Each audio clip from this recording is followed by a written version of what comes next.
This is going to be episode 6 of the SOULFEED podcast, and the third one that we put up on YouTube. Takes us about 4 minutes before we get to the 9FNK logo and actually roll into the video.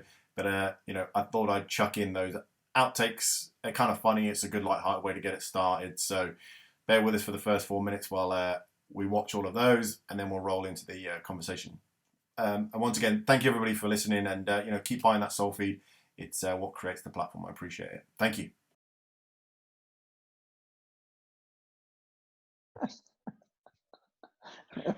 Where is he? He's supposed to be having a brew with him tomorrow. All right.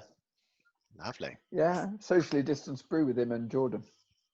So I'm doing about 10 things at once. Where are you going to do that? In Thetford. Yeah. At the park in the middle.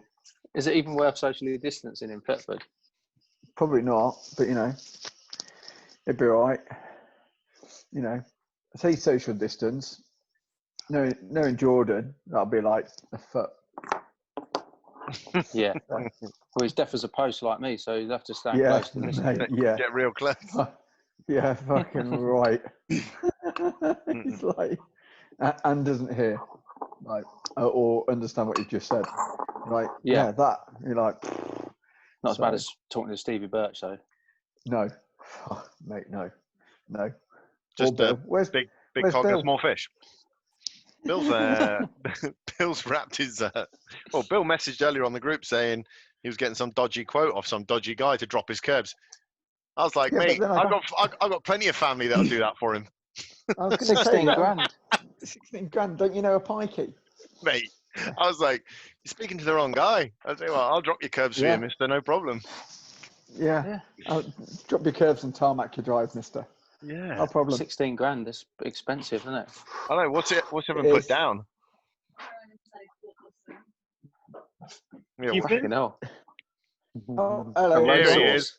That's a great place to come in on. What are they putting down? Jesus. Well, between us, we're trying to come up with a quote for Bill's drive. Mate, he's got tons of money nowadays. This is fleecing. The yellow true, road. mate. Yeah. Good point. Yeah. Yeah. That's probably why his missus said, yeah, that's a fucking good to go quote. Oh, yeah. She's like, yeah, don't worry about it. You could get the whole of Thetford tarred to 16 grand. Yeah. Everyone just chip in. Yeah. Why not? Be good enough. Jesus. Bill's spending the big bucks, isn't it? Yeah. I know. It's just like. He's out there, mate. He's rolling earning it. He's spending it. That's what he does, mate. He's turning the desert to glass out there at the minute, isn't he? Yeah, it's a sleigh to you. What's that one, mate? Are you still on for brewing tomorrow before we get any further? That's on the way in. I know, Neil. This is routine stuff. There's a Starbucks at Snetterton, mate. I'm coming from of course there is. Yeah, is that one open? Yeah, Pete. Ephraim. Ah, awesome stuff. Yeah. Send me your order at about 10:30. Yeah, I'm not going to. And he won't get it.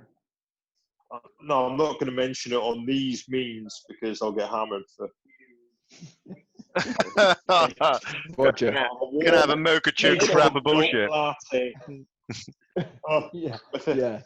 Frothy. Can I have a skinny chai latte? Mm-hmm. You want? You can see the person behind the mic just thinking, you twat. What an absolute screw. And then they just chuck someone out the window that's never done weights. Yeah. Cool. Right. A firm, as you boys say. That's the lingo, brother. That's the lingo. Yeah, you did well there, Don. You get it. Yeah. That's a HP Sorry on the face, man. I'll take the HP on that one. Zero alpha. Brevity. Long-haired general was pissing around with the phone cord. Okay. Yeah. Well, I'm currently using some stones picked up from the beach to balance the phone. You need to lift it up, Donk. You've got more chin. You like to make That's my life why I have a beard like this, don't you? mate.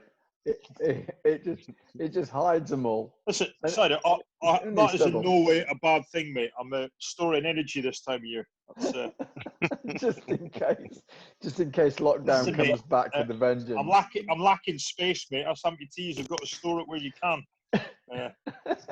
I used to have massive calf muscles. But, they're now on my chin. That's it. That's a physiological fact. I wondered how long it was going to take us to loop back to your legs, Dunk. Yeah. This is pretty much like the Open University for amputees now. Everyone's learning. Yeah.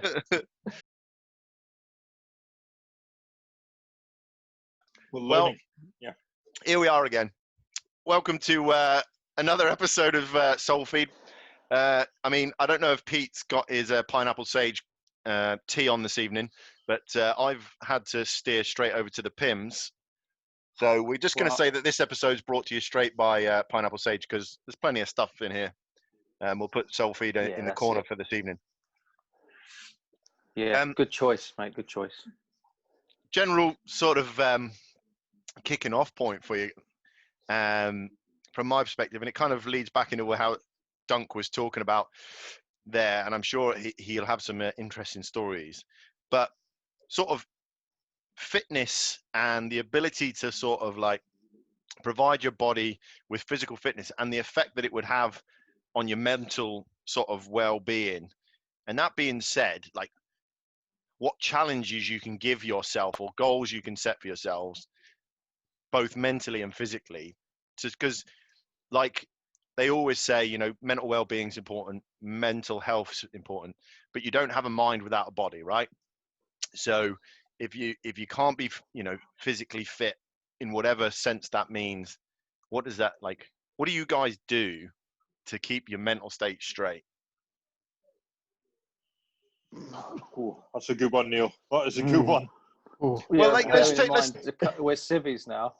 Yeah. No, okay. Well, that's fair enough. But like, you think, obviously, that I'm just going to pick on you, Donk, right? Because you came in with the legless jokes straight away. But like, you've been to the polls, mate. Just pick on him because he's got no legs. Yeah, I can. Yeah, I can. That's like amputees. Record that. Yeah, it's on tape. It's on tape. I won't edit it out. I might edit Mike's bit, but I'm not going to edit that bit. Never. But you've been to the polls, mate. But yeah, well, listen, mate. I absolutely don't want to steamroll the conversation, and I know the blokes will bring me back into line anyway. But I think as a kicking off point, I think mental well-being and physical well-being have got to be linked, regardless of I think the range of mobility you have. So I suppose on a good day, if you flick back to being in the military, where it's the good old days where you could crack out a fitness test or a CFT or a BFT or whatever it is, hey, no problem, man. But then when you flip to a space where, unfortunately, you can't choose what to do and you can't do things because of, well, suppose if you're going to use me as an example, injury or ailment or whatever you want to say, if you can't do stuff, man, I'll tell you what, it's not a downward spiral. It's a fireman's pole covered with grease, mate. It's just like you are gone. Like, and all you think about, you sort of torture yourself in a sense, mate, because what you do is you sort of go, well, I can't even do that now. I can't do that. I can't go to the, I can't get to the toilet, the ablutions or whatever. I can't do this. I can't do that. So to answer your question quickly, because obviously the guys are going to come in, but when there is a window of opportunity, so even if it's like, I am name dropping, mate, but if I am to say that if there is an opportunity, something like the South Pole or whatever it may be, I think then you grab that opportunity with both hands. Bad joke if you got them, but you grab it with both hands, because the reality is, doing something as big as that, or doing anything big when it doesn't seem possible, is much better to try and fail, even if you get just 5 miles in, but you fail, is better. And it honestly is better to even just try it than it is just to go, do you know what, I don't think I could do that. Because well, I don't know, mate. I could bore you to tears with examples of it was just better to try, you know. And that now, mate, is my mantra. Now, you know, as cheesy as it sounds, is just give it a go. Just do it. Just go and get it done, because better to try it. Yeah, and the thing is, like, I think that is developed from an early age, and I obviously you could probably put a finger on where it came in for you, but you think it's better to try. Like, everybody on this call has done we've all done one course that we've all done, right? Yeah. And it's a volunteer course that we all put ourselves forward, and it's better to try. You don't get forced on to pre-parachute selection. You don't get put there.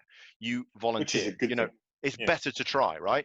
So show up, you fill in the paperwork, you actually, you do the training, you get there on day one, and if you put yourself in a good place, you're going to be successful. But if you don't try, if you never fill in that form, if you never volunteer, if you never show up on day one, well, I guarantee you, then it won't happen. Yeah. But that's tragic, Neil, to think that you could, you think of all the opportunities. I mean, I think all of us have had some fantastic opportunities in the military. I can absolutely say I have. Imagine not filling something in and trying it, or doing something as a best effort because you thought couldn't. That is just such a strange mindset to have, in a sense, especially in the military. We expect everyone to be doing a best effort. I don't know whether that's a narrow field view, mate. I don't know. I think it's a narrow view, mate. I think it's a very... Is that elitist, though, Sider? I don't think so. Is that I think that's how it just used to be. I don't know. think it's that now. I think when I left, like 4 years ago, whatever it is, then that mindset wasn't there throughout. It was more a case of what I've got to do. Okay, that's what I'm doing. Do you know what I mean? And you even see it where they stop blokes at a test at so many press ups, and they'll stop. What sort of test is that? That's not a test. That's just, I don't know. It's just like, can you do this? It's not a test. A test is to see how far that's driven now as well. Like, is it? The guys running the test are happy with that because it gets everybody out earlier. It's just a tick in the box, isn't it? That's the trouble with a lot of the stuff we do now. It's all, performance indicators. We have to tick boxes to prove that we're compliant or whatever as a unit, and it pushes people down that road. It's I think there's a lot of pride involved as well nowadays, isn't there? Like people you talk about putting yourself forward for pre-parachute selection or something similar. There's some turbo fit blokes out there that I think they're too proud to take the fall. I think that's the difference, isn't it? It's ego. So we've talked about it a lot. It's ego. That is ego. That is like ego. The inability to fail at something. Do you know what I mean? It's like, I'm like so proud of the person that I am now that I can't put myself forward to fail. Do you know, like we talked about it before, where, this double-edged sword of, like, you can be overconfident, you can be what people might term cocky or whatever. And, there's strength in that as long as you can control it. But again, there's the other side of it where you just completely freeze up and don't put yourself forward for things. And that's ego as well. Both sides of that's ego. Yeah. Yeah, the fear of failure drives a lot of people on to apply for courses, and you might fail it, and then you won't fail it again, unless it's through misfortune. But yeah, also the fear of failure does put some really good blokes off from doing things, and from maybe accepting that challenge, like, bringing it back to dunk, going for select to go to the pole. It was a massive thing, but it was the fear of failure, but also the chance for the success to turn it all around, to make a positive out of what was a negative. I'll be honest with you though, Pete, on that one, mate. So like for the British team, and I know this isn't, we're not banging on about the expedition, but for that expedition, mate, my missus saw the thing on Facebook asking for applicants, to email and apply, and mate, I was doing nothing. I was kicking about doing nothing, and I thought, I'll try it. Who cares? We'll give it a go. It's a day out, isn't it? Yeah. I'm down at Tidworth. A jolly getting your ass kicked, and So we went down to Tidworth to do the selection, and we're there for 2 days, mate, and 300 people arrived. And I was the only person, the only double amputee, and genuinely, Pete, I swear, I was just going to walk out, mate. I was going to turn around and go, because I was like, what's the point? Everyone's just going to be like, mate, you're missing 2 legs for a start. So, you know, unless it's downhill skiing in a sledge, mate, you're not going to be great. You know, and I was like looking for every possible reason where I could save face. And I actually got to the point where I was like, what are you doing? Like, what are you doing? Like, just stay. Just see what happens. Like, you know, if they were to say, look, mate, you know, good, that's fine. But it's amazing how the first human reaction sometimes is to count yourself out, to say, nah. Yeah, you'll deselect yourself, you know? Yeah. But how many blokes do you see do that when you talk about, you know, going on other selection courses? And they'll go, no, never be able to do that. And you're like, well, mate, you know, it's impossible, never be able to do it. And you're like, well, blokes have done it because otherwise there'd be nobody on the unit. That's right. And they already select themselves out even before. And it goes back to what you were saying there, Dunk, about, you know, it's that just go do it and see, you know, what's the worst that's going to happen? The worst that's going to happen is you're not going to make the grade. That's it. Job done. Fine.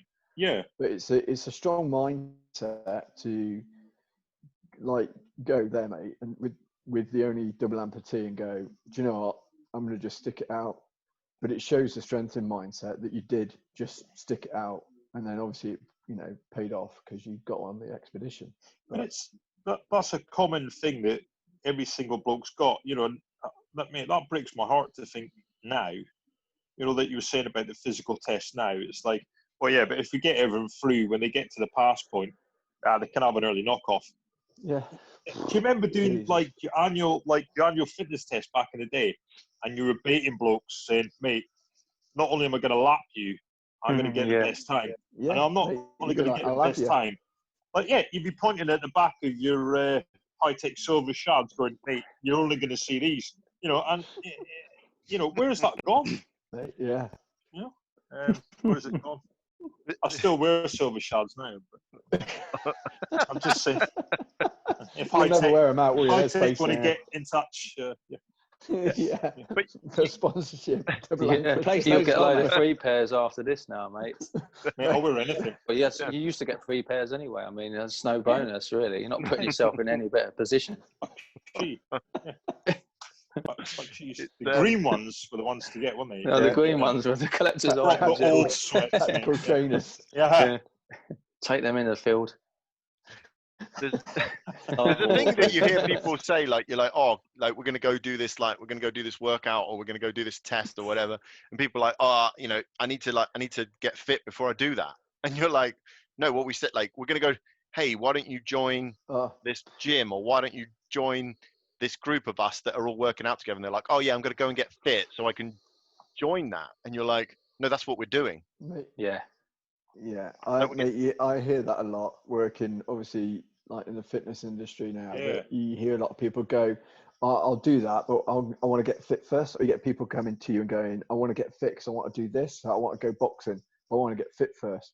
You're like, if you go boxing, then you become boxing fit, then, you'll become fitter quicker. You know, instead of training with me and then going to learn to box, where you know you'll learn a different fitness. So just go and do it. Yeah, you're going to be, and it's that back to mindset of accepting that you're going to be crap. You know, I gave it a go. How many times you go? Twice. Brilliant. All over mastering it in 2 goes. Do you know what I mean? Yeah. So it's that whole acceptance or you know, lack of ego to go, I'm going to be shit at this, and it's going to take me a while before I get good at it because I'm new to it. There's a lot of vanity involved, isn't there? I like coming back from injury. I remember going for runs and stuff, and you constantly feel your own personal pressure to maintain your old times, and like, you know, you run past people and you're thinking, are they looking at me? And it gets to all of us in our own little ways, doesn't it? I've been doing some like, you know, your zone 2 build an engine kind of stuff recently, and running at like 120 beats per minute is painful almost, isn't it? It's horrible. Yeah, it's slow.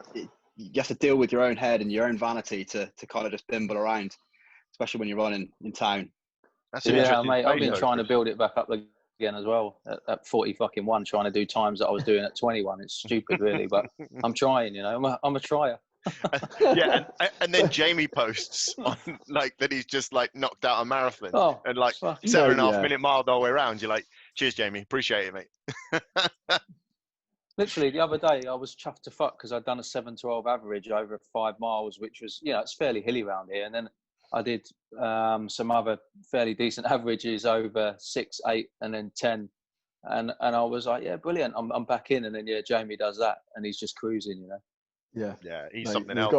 Everybody's a freak, aren't they? Do you know what I mean? Yeah, he's got to be an exception. isn't he? Yeah, there's got to be an exception. There's a lot of there's a lot of that going on at the moment, isn't there? Like people are bored and in lockdown and putting their stuff up on Facebook or Instagram or whatever it is.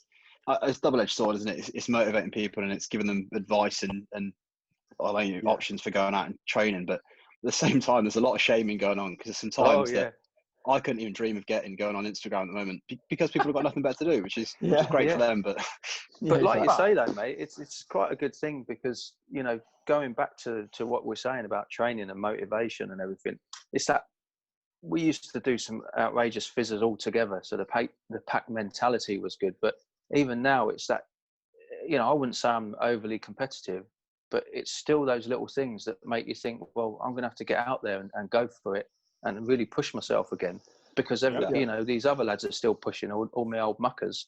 So I think it's a really interesting point, to be fair, as part of the motivation is still that small competitive sort of thing that scratches away at you. Do you think that's just us and our background and what we're used to, or is that? Do you reckon that you know kind of amplifies across civilian street? You know, when you've got civilian friends that are looking what you're doing and thinking that's just absolute madness. I'm not going to be able to achieve that. I feel the same way as you. I think it's mega that I see my mates and I'm like, oh god, he's still pushing sub 7 minute miles. I'll probably better screw the nut. But I don't know how other people look at that and think, oh, what are these lunatics up to? Yeah, I think civvies have a very different mindset. I think working with them, you either get the ones that are uber fit and would look at what everybody else is posting and go, I'm going to crank that out. And they're very few and far between. Or they're really into that niche sport like running, cycling or whatever. Yeah. Or you get the other ones that go, no, never achieve that, don't know how you do it, impossible, you're a machine, blah, blah, blah, blah, blah. Yeah. We'd look at everything and go, what, you've done like, I don't know, a 5 miler in a really good time and then you've like smashed out 1,000 press-ups. I'm going to do both. And that's the difference in the mindset. But it's the mental robustness side of it, I think, that is the slight difference. When we always go on about the physical and mental robustness. And I think that's where it comes in. It's that you can deal with the physical side of things, but it's the mental capacity to keep going. It's job related too, isn't it? So like everyone's come from a background where definitely the fitter and the stronger you are and the better you are personally means that feeds into the job that you're doing. Therefore, that means you're more capable. Therefore, you know, it opens you up for promotion. It opens you up that you're more effective on operations and stuff. And I always think when you've linked phys to like a role that you're doing in life, whether it be for your own sort of mindset or whether it's actually being in the military and that's your job and you're expected to carry heavy equipment, fight with heavy equipment and so on and so forth, that's when you have a standard, isn't it? That's when you're like, look, I know that is a standard, therefore I know I will be better than that standard because I want to be a better part of the team. I want to be a better team leader. I want to be this, I want to be that. And it's a good thing, isn't it? Because that is a good competition to be in. You know, I know it's difficult to compare it, but like, you know, like you always get the civvies that, you know, they're taking up cycling, so they spend like, you know, $6,000 on a carbon fiber bike, and they've used it about 4. What's the point in that, mate? You know, do it. But I think everything that we've done is into the exactly. I just think it translates because I look at my brother, right? He's full on. He, you know, called all hours of the day and this, that, and the other. But his group of friends, when they get away, they are like a pack of animals, right? They downhill mountain bike, and it's like one outdoing the other, this, that, and the other. And he goes to the gym and he runs around Battersea and stuff like that, and he rides his bike because he knows, guess what? When that job stops, he's going to be back with that pack, and they're going to be like, "Hey, dude, we're going to go downhill. The snow's gone. We're going to go."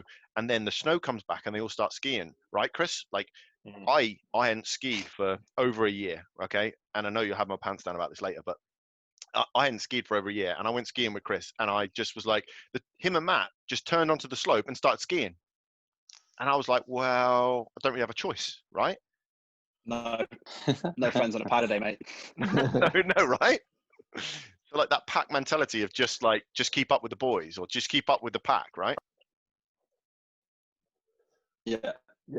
I think that comes with that's training as well, isn't it? We know each other quite well, and I think you can make assumptions from most of the people in our little community that they're going to be very, very similar.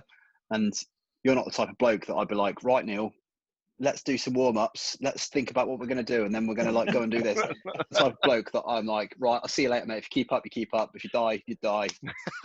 Yeah, I'll see you at the bottom, mate. Do you know what I mean? Just like Ivan Drago. So much love. Yeah.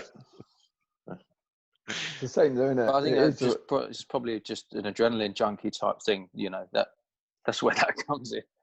Yeah. Maybe, but like that, I know that like that group that he's been with, like it grows and grows every year, and they push each other like all the time, and they deliberately stay fit all year round so they can do those things.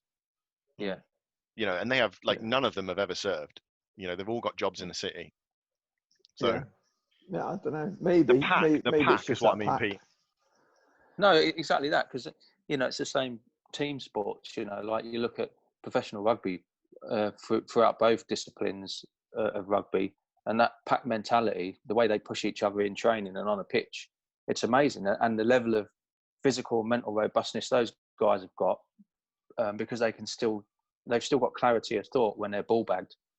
You know, and I think when we come back to the sort of physical and mental robustness that we've been on about, you know, that's what we needed to be able to do. When you're ball bagged, you need to be able to think clearly, and therefore that was the purpose of our training. You know, and so the same with the example you've just put. Those guys training specifically for a purpose, so that when they're chin strapped, they can still hurtle down a mountain path at a vast rate of knots and not come off. And there's a bloke when I was, I don't know, must have been my first year in. There's a really old like corporal. He didn't really get any higher than a corporal, but he was just one of them like machines of a bloke that you meet. Do you know what I mean? He's just like this big South African bloke. He was huge, and he'd always just go, "The fitter you are, the easier it is. The fitter you are, the easier it is." It's like, you know, like steamrolling us around mile after mile, press up after press up. And he wasn't wrong. The fitter you are, the easier soldiering is, because it's like literally like when everybody else is on their chin strap and they're hanging out, the fitter you are, or less problems you have. You can carry a kit. You know, commanding's not an issue because you're not hanging out your ass. You can, you know, everything. But it also gives you that command presence as well. Yeah, you know, I was going to get onto that command positions.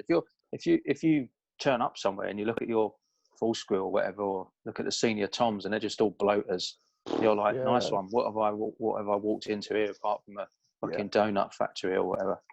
Yeah. You know, it's all about that. You need to look the part, and Fizz is such a leveler, isn't it? Across any discipline, you know, civvy street, military wise, whatever. Fizz is the biggest leveler ever, which is why you know Jake was always like, get your Fizz kit on, you know, or if you fucked up, Willie Young smashed you if you fucked up, because he was the man that was going to give you a damn good thrashing. Yeah, mate, and it's you know, isn't it? Yeah, it was a really good thing. What's funny though is how that's transferred into like my lifestyle now. Like I spend a lot of time where I don't have a lot of interaction with people that I used to work with, like you lot, and then it's just like, right, you know, I'm on a day where I'm feeling, you know, pretty fucking bored with life and Civvy Street, and I know at that point I need to fizz myself. It's almost that, like, you know, when you'd walk in a hangar and you'd be like fucking you know, balls ache and whatever, and then you go out and be fizzed hard and you get back and you'd be like, woohoo, That's good again. Good, yeah. And it's that mental of like I did it today. I was like this morning. I was like proper like bare with the sore head, miserable. Right, get on the rower, smash myself on the rower, smash myself, around the hurt locker, get the weights out, smash that for a bit, back on the rower. Right, job done. Don't feel like a dick anymore. I feel exactly. right. And I don't want to rub it in, mate, but I had a fucking 15-minute epic paddle out, but it was good set. Yeah, but honestly, mate, but after that, like you say, you just feel okay.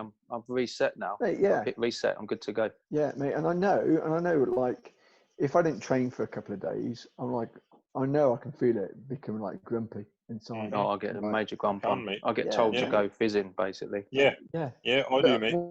What gets me is you see it in people that don't fizz, full stop. Do you know what I mean? They don't fizz at all. And this lockdown's a perfect example of it. You've got like thousands, millions of people just sat there doing not a lot. Yet one of the things the government has said is like, go out for a walk, daily bit of exercise. Because they know. It's yeah, exactly, Neil. They know that one little bit of fizz, even a walk, is going to make your mental state better. Yeah. So, they're getting advice, mate, from doctors. Mate, yeah. And, look at all the veteran services. A lot of them doctors getting backhanders from pharmaceutical companies, but that's another issue. Yeah, but you know what I mean? As in, get out, do some exercise. Because people are going to go mental being locked up. Yeah, look at all the veteran things, mate, that you that get in touch with you. And when people talk about PTSD and stuff like that, they always say, are you fizzing? Do you still exercise? That's like one of the first, 3 or 4 questions.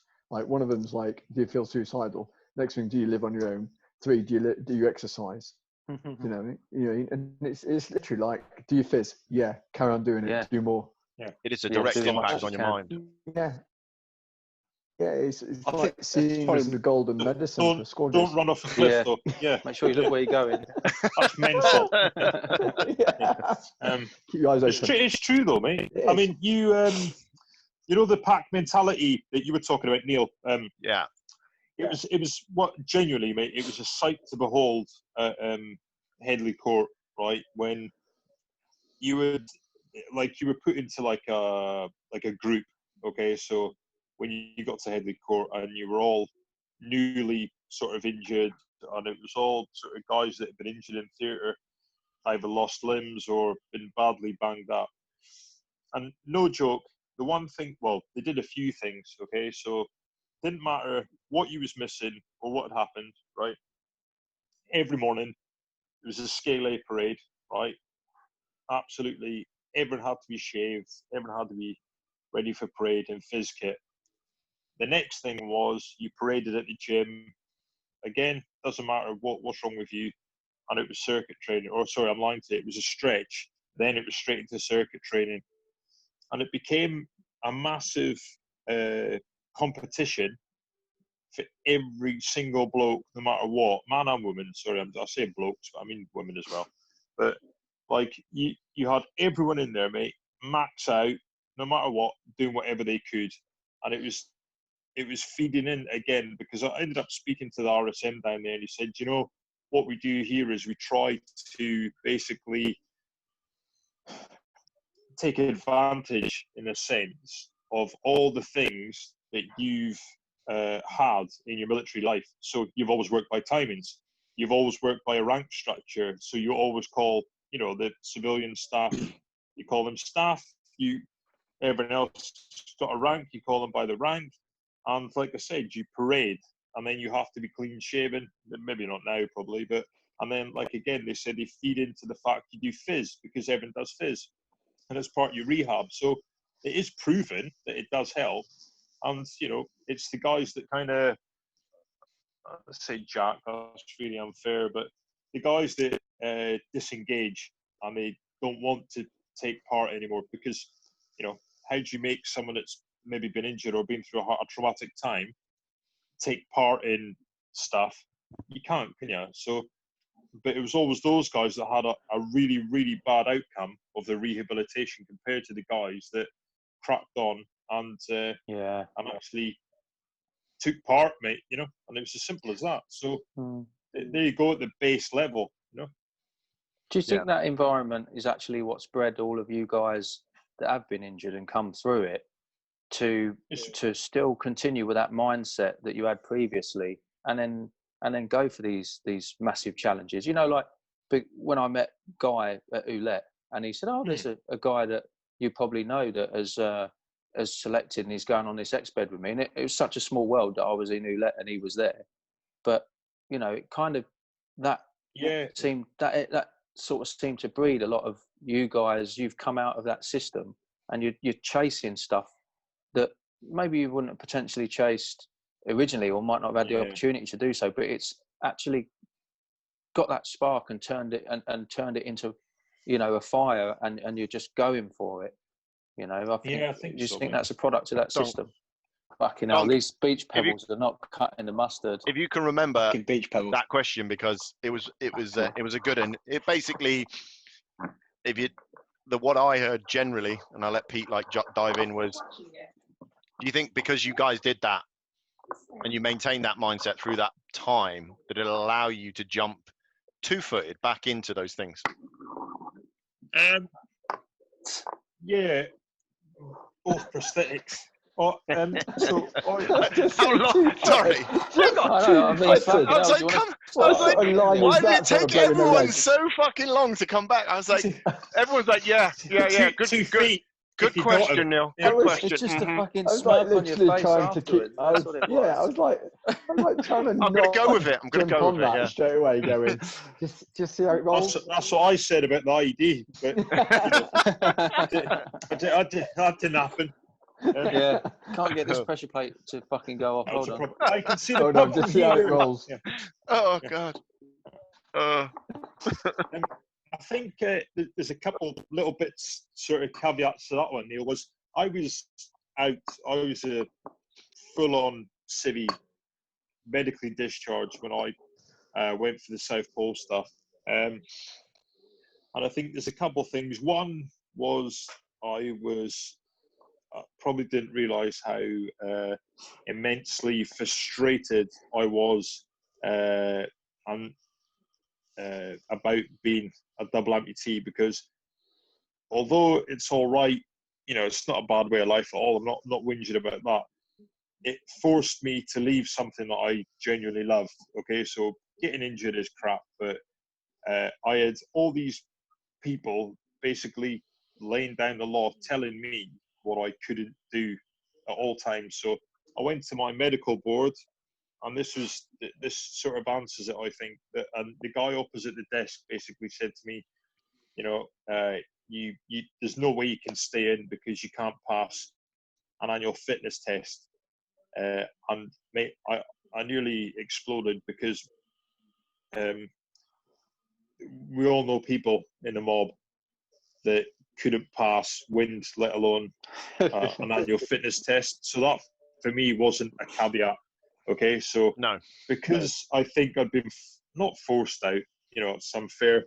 I think because I realised I didn't fit into the military anymore, and it was something that I always wanted to be in, I had to look for something else. And I thought, right, the next thing that comes, I don't care what it is, I'm on it. And not only am I on it, I'm going at like 100 million miles an hour to get it. And, you know, I suppose we've all been through stages in life where you lose your confidence at anything. You know, it doesn't have to be a physical, it could be mental, it could be anything. And it takes a lot to get that confidence back. And I think, well, for me, it was that opportunity, and it just came along at the right time. And I was like, do you know what? I'm doing it, and nothing is going to stop me doing it. And it fed into all the positives I liked in life that we were talking about before. You know, the fitter you are, the better you are in a team. You know, and you know, a team effort, pack mentality. You know, we've got 200 miles to ski, so we better be tight. You've got to be all over your admin. You've got to be fit to ski, or fit to fight, whatever you want to say. And if someone's having a bad day, you can help them out because you're fit. So I just threw everything into it, and I think once I proved to myself that if I can be dragged across the snow, then you know that there's no real reason to turn anything else down. You know, and I think that I'm sure we've all said it at some point, and it goes back to sort of Pete's point of like, you know, that ability, you're holding a certain fitness level that when you're in a position of authority or in a command position or something like that, that's not the factor that's you're concerned about, that you won't be able to keep up, that this, that, and the other. You're like, my admin, you know, I'm concerned, you know, does my pulk function correctly? Does my skis function correctly? Does my radio work? Does my this, that, and the other? You know, I've got the capacity to worry about other functions. Am I speaking to the jet? Am I making notes? Am I making good calls with the other people on my cordon? Because guess what? If I need to move from this position to that position, I have the fitness to do it. That's done. That's in the past. I made good decisions years ago or months ago about my fitness in order to put me in a position today. And those things, you know, you are the sum of the actions, but like in the moment you want to be as good as you can be. And so like, even when you're away, you know, you're still committing to maintaining a certain level, you know, so things slow down. So I'm sure, like, for example, you know, you go into a role where you're not doing as many physical activities, or you're not being forced to do it, but you make yourself do those reps, you make yourself go and train, because guess what? It could come back around again. Like, Pete, how could you have paddled out if you didn't maintain your fitness? That you love surfing, but if you're completely capable of doing it, you're going to have to hang it up and not do it, right? Pete's gone. Well, yeah, absolutely, mate. All right, no, I thought I'd lost you, mate. Yeah, no, absolutely.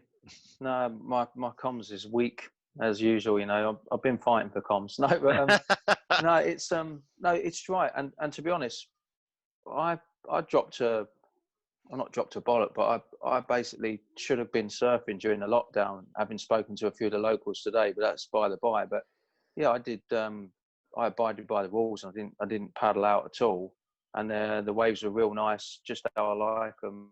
And then now it's a little bit bigger than I would like it to be. And I had my first session, you know, only the back end of last week, and paddled out, and I was glad I'd been doing all the phys I'd been doing, because CV wise I was all right, but obviously the back of my shoulders was hanging out, or whatever. But yeah, it's like battle PT when you're going paddling out. But and if I can just string it into the anti-poaching thing, that if I didn't keep my fitness maintained at the end of my career, and then in the space between me finding work, you know, then when I got out there and I'm expected to run,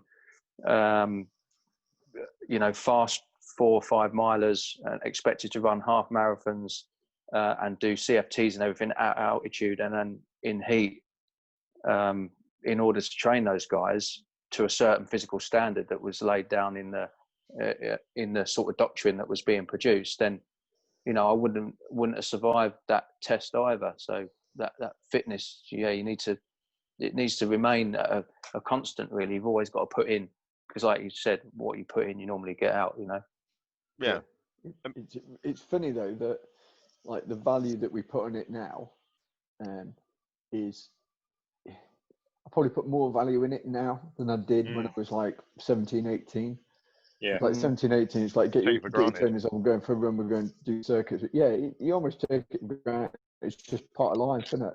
Mm-hmm. Where now the value of all them years of doing it, it's like you say, Pete, you know, it's like, you know, weights are good, I can paddle out. Yeah. I know I can paddle out because, you know, I've got years of like, you know, it's in the bank sort of thing. It is. That fitness is banked, you know. That's a responsibility thing as well, Mike. And the value, yeah, it is. Because the people that, when you were 17, someone took responsibility to make sure that you still did those things, right? Yeah, mate, and like when I was 17, it was the Cold War, so there wasn't a whole lot else to do. So, I mean, fizz or dig trenches, put your respirator on. That was like it. Yeah, mate, yeah, you know, for Romeo, here we go, and then fizz. But yeah, and as time went on, we saw the value of fizzing because, you know, blokes on ops, it's hot, it's quicker to acclimatise, you're wearing a lot of kit, body armour, blah, blah, blah, blah, blah, and all that. But then like, I don't think we valued it enough.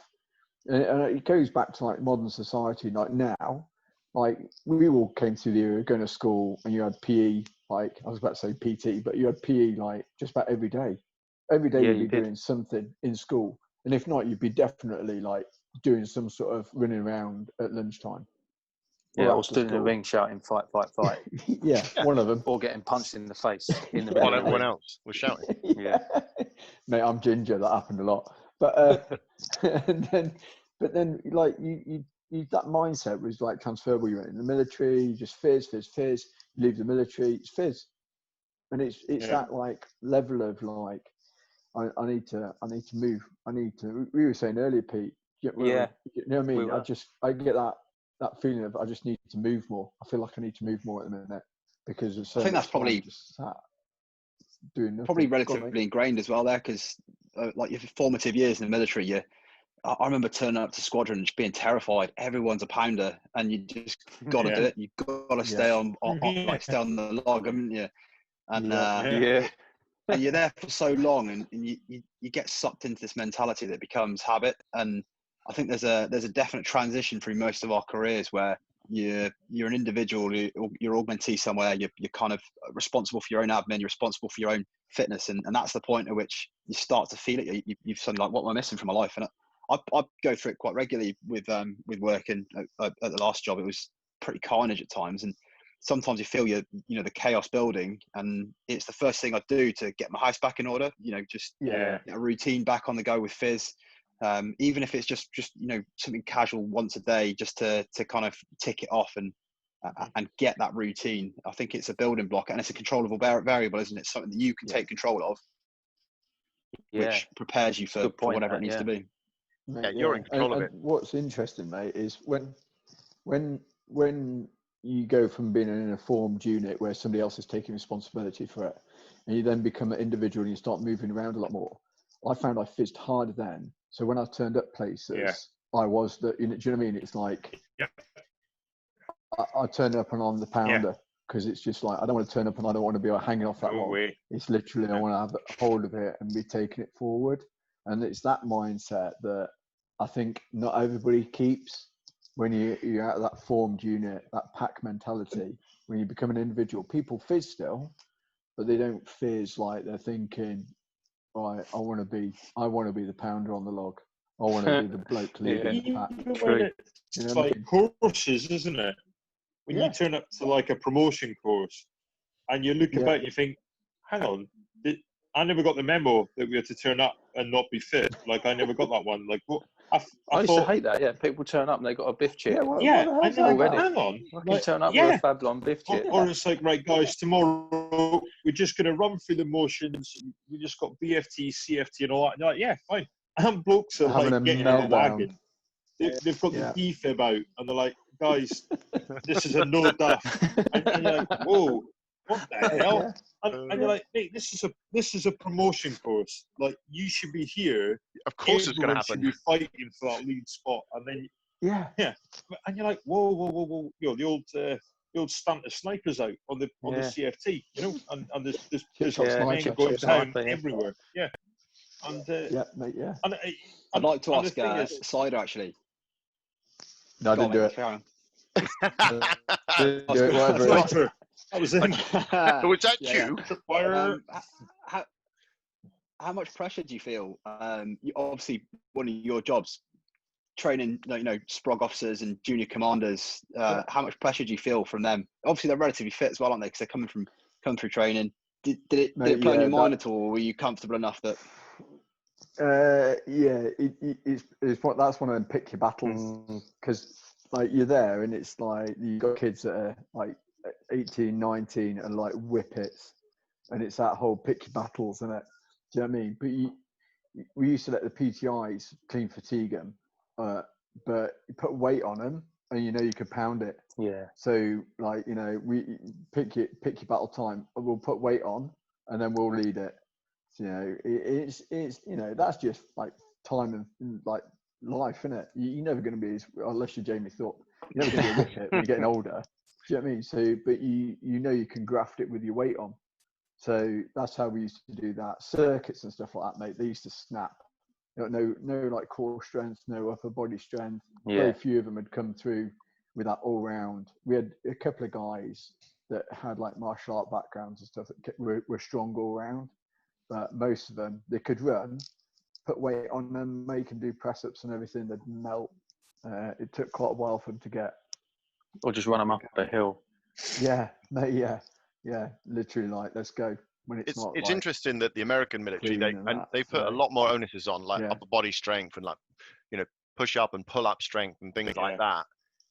You know, it's only started to creep in the last few years. Like, it's come back. I guess it was in trend, you know, but then over the 2000s, it was all about being a runner, you know, and, you know, load bearing and stuff like that. The British way, mate, was we used to just put the kit on and work, didn't we? Yeah, and it was body weight exercises and running pretty much, wasn't it? Yeah, and then you just like put kit on and you like wear your kit, and it's just like, do you know what I mean? You like CFT, BFT, exercise. You just get used to it, like gruel of just having your kit on.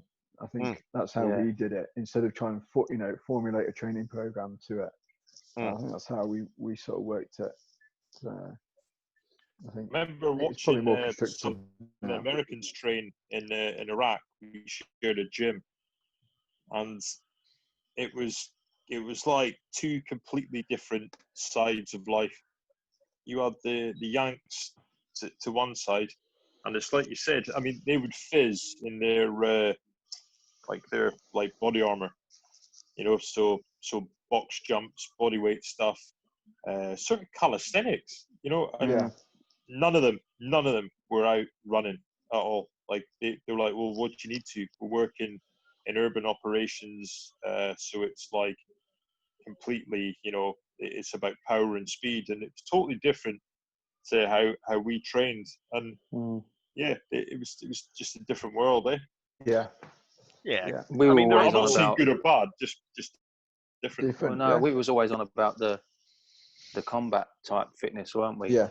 You know, that was the big thing, so that you was able to respond to the battle, man. And get to the area, and then have the sort of fitness remaining in the bank, if you like, you know, to continue. I've never come across a bunch on an American unit that could keep up with the lads. No, man. No.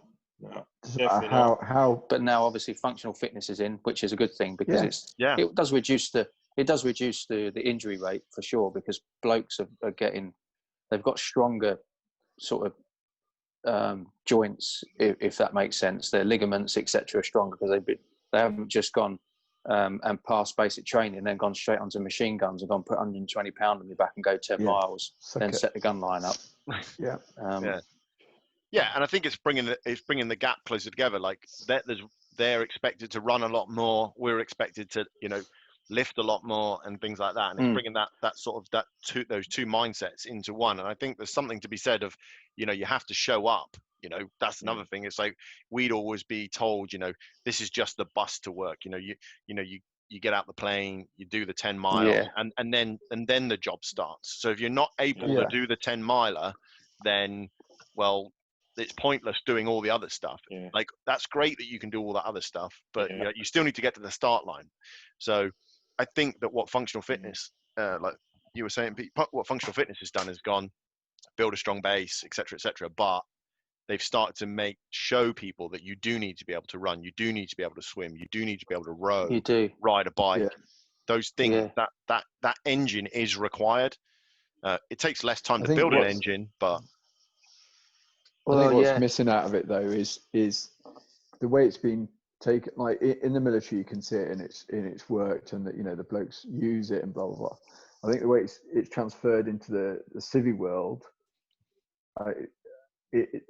the bit is lost, where they'll do the workout and they'll get to the end of the workout and they'll like collapse on the mat and they might have won it and all the rest of it. I hate that, to be honest, all the dramatics. Yeah, but the thing is, the end of the workout that's when you start to fight. Yeah. Do you know what I mean? That's the end of the 10 miles for us. Yeah. And that's the bit that's, I think's missed. You should get to the end of the workout, stand there and go, what's next? Like Neil Back or whatever, after he played the All Blacks and he went and smashed 15-8 on the bleep test. Mate, literally, it's like, if you get to the end of that, and then drank a pint. Yeah, was that it? Yeah, but he just played like 80 minutes of international rugby. Wow, did he though? So, yeah, did he? Beast. But come back to your point, Neil, of you're saying there's got to be that fusion. So a mate of mine is on a training team, and he was saying that they had a guy come through that was a physio, and he and beforehand he was basically advising everyone and coming onto camp and fizzing them and saying, you've got to do this, you've got to do that, and trying to come up with these bespoke programs in order to pass that phase of the course. And then my mate sat at a checkpoint and he comes up, and this bloke comes up, he's a bag of, absolute bag of spanners. And he was like, don't need those deadlifts now, do we, mate, to him? And he was like, I've got to admit, I got it all completely wrong, and all the stuff that I've been saying is bollocks. You need to train or you need to train, have a good all-round level of fitness, but you've got to train specifically to the task in hand as well. So that's why you need that all-round fitness, because you can never actually tell exactly what's going to happen. Yeah, if you take it operationally. I think all those other movements are like the condition that you put your body in. They're your base, but like that fitness, that other level is that build that engine thing is just something else. That's something else. Like you can do all the baseline stuff, you can build good foundations, but when it comes to like throwing the engine into it, that's a different kettle of fish. But we're talking about like people collapsing over the line, and I hate that. Like I've always been trained that at the end of the thing, we would always finish standing tall. And but the thing is, the premiership of functional fitness, okay, is CrossFit, okay. And I don't want to go down that thing, but some amazing athletes out there. Right? If you look at Matt Frazier and you go play his highlight reel now, he never collapses over the line. Never. He always walks across the line. Okay, because he's got fucking. Yeah, but like he might be in the ice bath a couple of minutes later, or his arm's in an ice bucket or something, but he never falls over the line, never collapses on the floor. And you're like, if you're truly fit at the end, you're like, and what? Now what do you want me to do? Yeah. I put it all out there, and I can stand there and basically take that moment in and go, I did it. Yeah. I mean, I don't know, when I was doing a little bit more weights and I was going for PBs on deadlifts, you do that deadlift, get your PB, and then you'd be like, brilliant, I've got my PB, I'll have a sip of water and I'll warm down. Yeah. It's like that, and it's that transferable thing from where we all came from, isn't it? It's like, at that point when everybody's collapsing on the mat, that's when you're changing mags and going, right, ready to go again. Yeah. Because the enemy never used to. How many times you out on the deck and you're thinking, I am rinsed right now. Yeah, and the DS or all of a sudden it's like straight at the top of the head, and you're like, brilliant, got to go again. Yeah. Or there's a cardio back to be done. Brilliant. That's the thing, isn't it? We're starting to understand it a bit more, but and people say that you can overtrain, and I think that's maybe what we did back in the day, but it helped us because I think it built resilience, and whilst it wasn't necessarily great for your physical peak, it was, you just constantly knew you could go again. And things like pre-para 3 a day, that's not good for you physically, but it does build a certain sense of, if I have to go again, I can. It's a good test. It's funny you'd say that. It is a good test. Mate, there used to be, there's a guy that went on a course and I trained with him for a bit, and he was very successful at what he did and everything. And we used to train in the gym in Ireland, and he'd put the treadmill on, and you get on the treadmill and you're going to go, he said, right, we'll do an hour. You're like, doesn't matter how far you get, but you got to go hard for an hour. Right? So you can turn it up and down, but you just got to keep pushing, push hard as you can for an hour. I was like, what's the point in this? It goes, it's mental robustness. You can get off at any time. You can get off, but you've got to keep pressing the up button as much as you can for that hour. And you can't get off until it says 1 hour is done. And that's the mental robustness that you sort of train in yourself. And they were horrendous sessions. Jesus. You know what I mean? But you could get, but now. Just sick in my mouth. Yeah. Now you're like, I'm going to do that. And you don't let yourself go. Or when you get those little surprises where you think at the end and the truck drives off and you're like, brilliant. Yeah. Those heartbreakers. It's torture. It's good. It is, mate. You'd already decided it was going. But and you knew it was going. That mental robustness, They're like, why did they park it there? There's no way they're going to let us on. Yeah, not a chance. Not a chance. So, no. But we get a helicopter. Tailgate's fine. The chopper's coming. But like I was saying, there's an onus of responsibility on people, like the people in our position or the people in command positions or the teachers at school and stuff like that, to like not just say, in my day, blah blah blah, but to go, we're going to maintain this off of the best knowledge and science of the time. So not to go, back in my day we did this. Well, we all know that we've made leaps and bounds in progression, and that fitness, where we are now is a great place. I think so, yeah. But like, you need to give the people the tools. So that 17-year-old guy like Mike back in the hangar, you now need to take him every day and train him. So when he's an NCO and he gets sent off by himself or whatever, you look at someone like Bez, like his company, obviously he's moved into a civilian firm, and him and his wife are massively into fitness in their own right, but they give people in their company extra time in the day. So if you go, I want to go to the gym at lunchtime, they're like, fine, and they give them extra time in the day to do that, because they can see the mental state of their staff, the productivity of it and everything. For them, it's more cost effective to give them that extra time to go and work out than it is to take it away from them because of what they get. And again, it's just that leadership thing of going, but it has to be for fitness. Can't be to go and sit in the like in Mackie D's. It has to be to go and do fitness, and they promote that even in that sector. Hey, we had my first squadron, the OC at the time. His policy was 8:30 till 10:30 with the lads for platoon or flight, whatever it was you wanted to do, tabbing, running, in the gym, playing football, and nobody didn't turn up. Do you know what I mean? It was mega, and it was everyone started the day with that under their belt and had a good attitude. And you know what, they kind of cherished it as well. It was one of those things that there was a lot of pushback from headquarters about it, because it wasn't necessarily the best use of time, but mate, the cohesion in the flights was mega, and the competition between the flights was unreal, because it just bred this mentality of we all just do it every day. It's a good thing. The return they were getting for that fitness was beyond anything that they could measure. You know what I mean? Anyone that says, "Oh, I'll take your PT time away," is mad. Like, that's that, don't ever take that out of the schedule, because the return rate you're getting off of it is unmeasurable. Like, kids, go and work out first thing in the morning, and it's scientifically proven that their concentration in the classroom spikes. Do you know what I mean? So, did you sleep well? Did you eat well? And have you moved well? And if you've got any of those three factors right, you're going to move the needle. But if you've got all three, that child sitting in a classroom is going to jump. So imagine what you're doing with an 18-year-old guy on a unit. If you take that away from them, madness to think that they would. Yeah, mate. But now look at schooling, and I know it's target driven on reading and maths and all the rest of it. But how much better would the kids be at all those subjects if we had that PE first thing, or PE once a day scenario that we all had as kids? Because you see kids now, and they hardly move.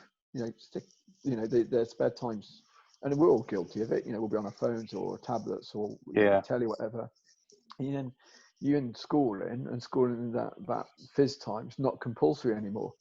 So their productivity would be up, the mindset would be better, mental health, which is a subject for this week, and it would be better among the young, because they'd learn how to fizz and think, I get a natural high when I fizz. Let's go for a walk, let's go for a run, let's play a game, let's do their confidence, self-confidence and self-belief would increase, because they feel great about how they look. you know what I mean? There's so many bonuses to it mentally, you know, and emotionally, and gives them so much, you know, strength of character that we do a disservice to them by not fizzing them. And it doesn't have to be like, it doesn't have to be a fizzer. It doesn't have to be, you know, like a grinder, but it does need to be a, you know, a movement where their heart rate, and it doesn't have to be their heart rate increases. They get a bit warm, all those, you know, that fizz does, get those endorphins going, and then, but we just, I don't know, as a society, we're more than happy just to sit back and not do it. Yeah. It's like, plug in, switch on, mate, and that's it. Plug in, switch on, switch off, isn't it? Yeah, it's true though, mate. This COVID, like, hopefully it's highlighted a lot of this stuff to people, because, you know, they've got boisterous kids locked at home, and what's that Joe Wicks, is it, or whatever his name is doing TV and all that kind of stuff. But, you know, the parents must be seeing the benefit it has on their kids, and we're all seeing it ourselves. I mean, I'm not doing anything at the moment. I've got no work. I'm unemployed effectively, and the first thing I thought was, right, that's it, crack a routine, fizz, keeps me sane. And it keeps me something to kind of look forward to in the day as well. So I went back to 5 days a week, so Monday to Friday. You know, Monday, Wednesday, Friday run, Tuesday, Thursday circuit, because I was like, I'm going to go fucking bananas. It's what like it does for your mind is incredible. Like having a routine, get up, get moving. You know, you've suddenly, you know, what's the first thing I need to do today? Well, I need to get up. I need to make my bed. I need to get my fizz kit on. You know, I need to knock out. You get back from it, and you're like, I've already achieved so much today. You know, and you feel fantastic with all those endorphins running through you. And a routine is hugely important for your mental state. I'm awful at fizz in the morning. I'll put it out there. I'm useless again out of bed. But something I've added to my routine at the moment is so I read it. I think it was Tim Ferriss. He says just do a few reps of something, and I'll stretch off or something in the morning. And it's just engaging with your body and kind of getting things firing and getting your mind in tune with your body. So I'm not going for a fizzer, but just getting myself moving. It just wakes me up. Just getting up and doing a gentle stretch. Like, how many people get out of bed, reach for their phone, or reach, do you know what I mean, for the telly remote, and then that's where like when you were a kid, you get up and you go, whoa, you know, I feel like I need to stretch, because that's the, you know, we're no different than a dog or any other like living creature. You need to stretch your muscles out, and then you're like, right, I'm good to go. I'll start moving. You know, you look at animals in a zoo, or, you know, a dog that doesn't get run. It's sort of pace in its mental state is down. And then you expect a human being who's got a higher mental rate to happily sit there and do nothing. You're like, what planet are you on that you think we're that far different from like another animal? You know, we need that physical movement. So it's just like banging the drum a bit more. Go fizz. It's important, and I think that what you're saying, like both you and Chris are saying, is like, you know, there is obviously the importance of intensity and things like that, but get up and do something early. Like, get up in the morning and move at least something in the morning, and do something where you interact with your body, you know, whatever that's going to be. But, you know, yes, I agree that there is another side of it, obviously, Mike, where you would tell us, like, you know, you need the volume, need the intensity, et cetera, in order to maintain your human condition. But what I would say on the other side of that, alongside it, is for your mind, early in the morning, you need to get up and you need to move your body. And just the more sedentary you become, the more you're going to destroy your mind. Yeah, mate, it's no different than like reading a book. Like, you know, you fizz your body, you need to fizz your mind. Do you know what I mean? Like, you know, we're doing puzzles, reading a book. How many podcasts do you listen to of people that are like, you know, I listened to a podcast with a guy that, you know, formulated the Top Gun school, and he's all about, you know, stretch your mind, squeeze your brain, you know, see what you can get out of it, try and push it a little bit more. You know, it's just that whole, like, everything's one in it. It's one thing. If you want your mind to be stretched, then you've got to stretch your body. If you want your body to be stretched, you've got to stretch your mind. And all of it's, you know, you've got to do it in a way that's balanced. You know, leave your ego at the door get hold of yourself and go, right, I'm not going to be the best runner, I'm not going to be the best lifter, I'm not going to be the best at this, but I'm going to go and do it. I'm just going to do it. You know, something's better than nothing, isn't it? Jesus. Yeah, it is. So. I mean, there's a direct correlation between, like, you know, depression and chronic disease and all that kind of stuff, between like this sedentary lifestyle. You know, people just need to, you know, find a way, find a routine. I think what Pete was hitting on is the key. If you can, you know, one workout ain't going to get you there. You know, it's got to start, you know, get a calendar. How many checks in the boxes can you get, you know? How many red lines can you get checked off where you didn't break and kept it going and stuff like that? Build a routine around being physically active, and you know, that's going to put you in a good mental state. It's going to put you in a good physical state, and it's going to push back, you know, the nursing home to steal, you know, other people's sort of like mantra. Mate, I wouldn't normally advocate going out spending loads of money, because, you know, maroon t-shirt and some naughty little shorts are normally the go-to. But this thing is like having a missus. It's great. It just tells you haven't done enough steps today. Do you know what I mean? Your breathing rate's rubbish. Your VO2 max, all that kind of stuff. It's just constantly on at me, just making me feel bad about myself. Great trick. I used to go running with Erwin when I was on a sub-fat course, and it was a nightmare because he had this fucking, and Josh is a fucking good runner. He used to be, and he had this thing, you know, like, and he'd put his iPhone there because it was before there was like decent GPS watches or whatever, and literally we'd be running, and we'd be running hard in the morning before breakfast or whatever, and I normally need at least a little bit of food down me, and then this thing would just be going faster in this horrible American voice, annoying American voice. No disrespect to all the American brethren out there, but yeah, it was like faster, harder, and I was like, nice one. Like, what are we actually listening to here, Joshua? And it'd be beastness. Yeah, live mic. Live mic. Yeah. And then I'd get, you know, then we'd be later on, you know, a few years down the line, he pulls it out again on a run down the cliffs in Wales, and we're going up some gopping inclines, and then he goes, "Oh, I've got something for you, mate. Nice surprise." I'm like, "Yeah, obviously hills."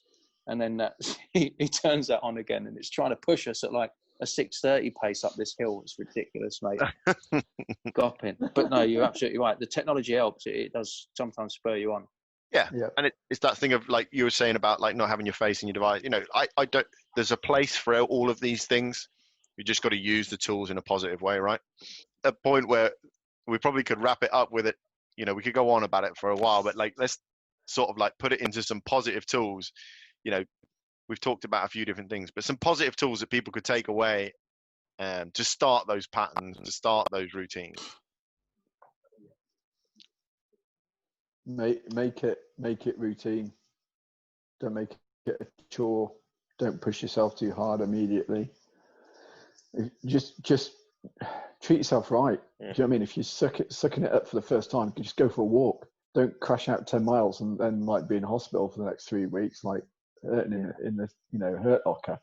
Just, you know, be realistic with your own ability. Be honest with yourself at the start. You know, you can have goals, but just be honest with yourself at the start at where you're at, and that way it'll last, and you won't like break yourself. That would be my sort of advice. Yeah, I think I would say, like, go on, mate. I was just going to say, remember why you're doing it.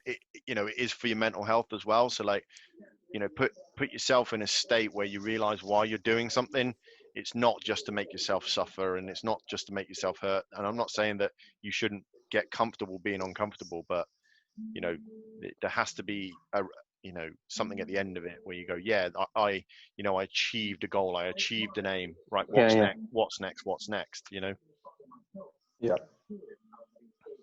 Yeah, I'd say that pride, ego, and vanity, they're useful. They're definitely tools you can use, especially when you progress through things, but be careful of them and temper them, because they're your worst enemy as well. And you know, you can train really ineffectively just by smashing yourself, like Side was saying there. Don't go straight out for a 10 miler because you just want to look good.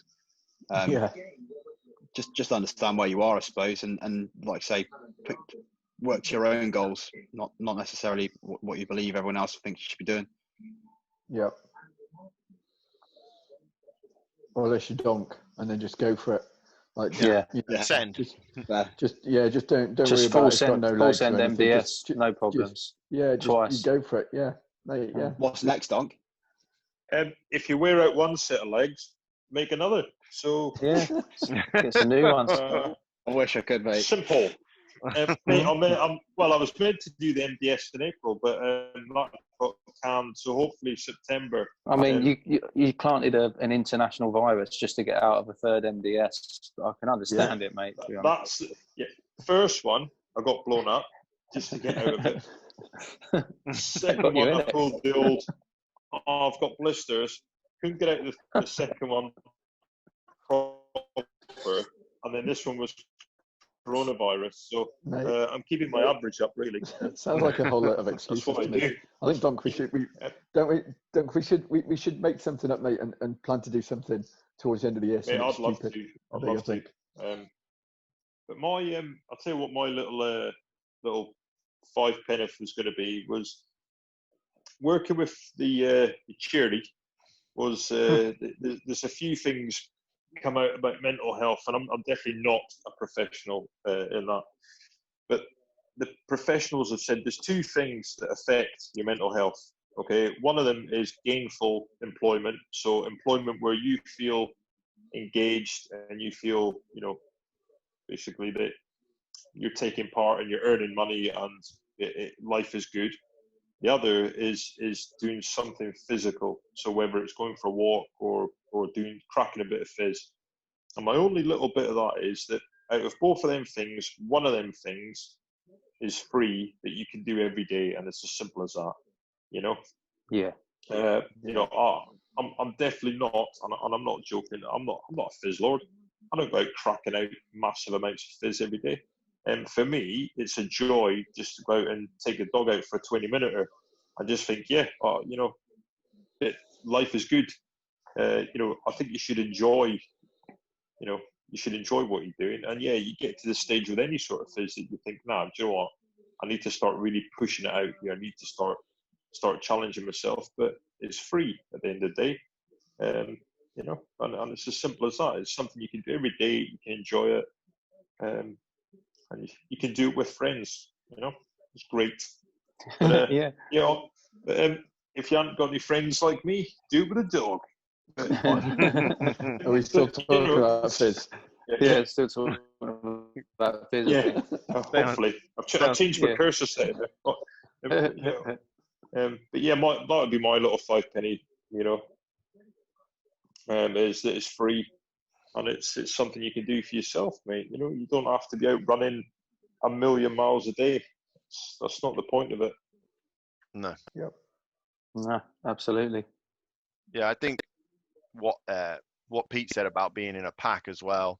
If you can find a good group of people, even if it's online or something like that, to check in with. It doesn't have to be on Facebook and like posting it and stuff like that, but it's just like, we're going to do this today, we're going to do that today, or checking in with each other. That can be a really useful tool to keep you on the sort of on the straight and narrow.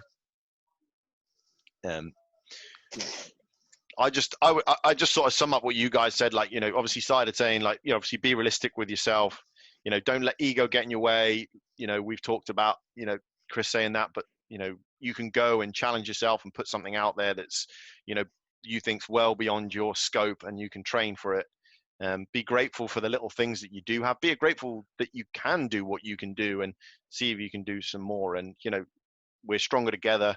The pack runs stronger together. So lean on each other and all of that. I appreciate, obviously, you guys spending the last 2 and a bit hours with me, as always. And hopefully some people have got something interesting out of that. Always a pleasure. Yeah, it was a pleasure. Yeah. Cheers, lads.